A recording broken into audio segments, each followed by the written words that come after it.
तो अभी हम रेनीकोट के ग्राउंड में हैं, फेमस रेनीकोट।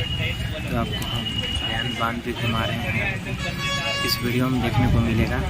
तो मेरा वीडियो अंत तक देखिएगा, अंत तक देख लेंगे तो मेरे चैनल को सब्सक्राइब और लाइक कर लीजिए। तो वीडियो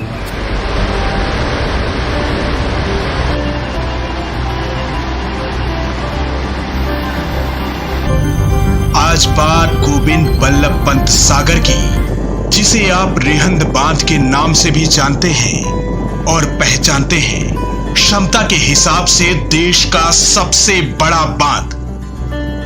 रिहंद बांध प्रोजेक्ट का काम लगभग 1954 से शुरू हुआ और साल 1962 तक बांध बनकर तैयार हो गया।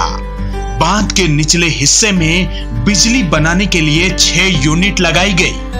एक यूनिट से 50 मेगावाट बिजली का उत्पादन होने लगा। ऐसे में सभी 6 यूनिट के काम करने पर 300 मेगावाट बिजली उत्पादन होने लगी। रिहंद बांध से बिजली उत्पादन होने के बाद कई सुपर थर्मल पावर स्टेशन भी बनाए गए, जो सिंगरौली, विंध्याचल, रिहंद, अनपरा और रेणुकूट में स्थापित किए गए।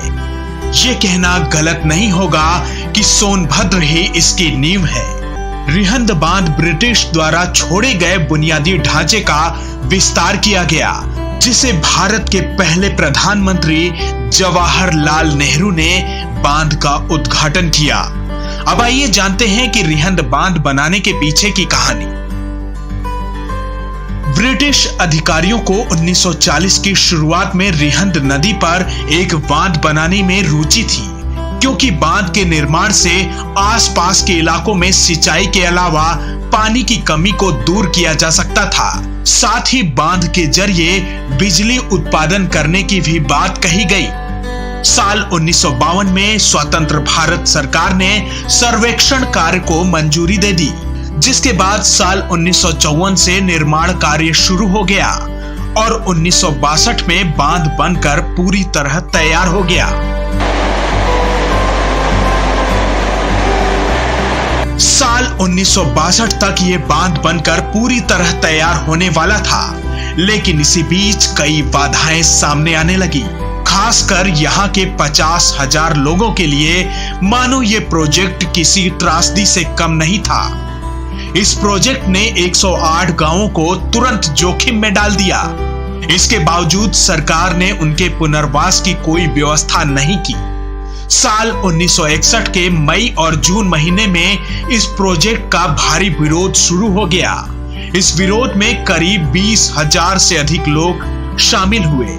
रिहंद प्रोजेक्ट का काम रुक गया, जिसके बाद स्थानीय उपायुक्त ने प्रदर्शनकारियों को नोटिस भेजकर 24 घंटे के अंदर घर छोड़ने की बात कही। इस दौरान करीब 2000 से भी अधिक पुलिस बल तैनात रही।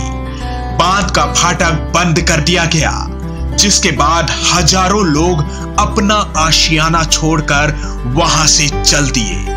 लेकिन कुछ लोगों ने अपना घर नहीं छोड़ने का फैसला कर लिया। लेकिन जैसे जैसे पानी भरता गया, उन्हें भी घर छोड़ने पर मजबूर होना पड़ा, जिसके बाद साल 1962 तक रिहंद बांध प्रोजेक्ट पूरी तरह बनकर तैयार हुआ और तत्कालीन प्रधानमंत्री जवाहरलाल नेहरू ने बांध का उद्घाटन किया। कुछ साल बीते ही थे कि एक बार फिर ग्रामीणों को दोहरी मार झेलनी पड़ी। 1965 में कोयला खदान खोलने के लिए ग्रामीणों को फिर से घर से बेघर कर दिया गया। 1980 में थर्मल पावर प्रोजेक्ट पर नेशनल थर्मल पावर कॉर्पोरेशन टूट गया और साल 2009 में एक बार फिर जब एसआर पावर ने एक नए संयंत्र पर जमीन तोड़ी, 5 बार विस्थापित होने के बावजूद रिहंद के निर्माण के लिए मजबूर परिवारों को नया आशियाना नहीं मिल सका। लेकिन गोविंद बल्लभ पंत परियोजना प्रोजेक्ट से कई कंपनियां स्थापित की गई और आज लाखों लोगों को रोजगार मिला और सोनभद्र को पावर प्लांट के लिए कैपिटल ऑफ इंडिया कहा जाने लगा। ऐसी रोचक जानकारियों के लिए देखते रहिए पूर्वांचल सोनभद्र।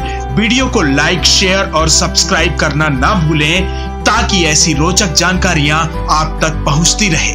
धन्यवाद।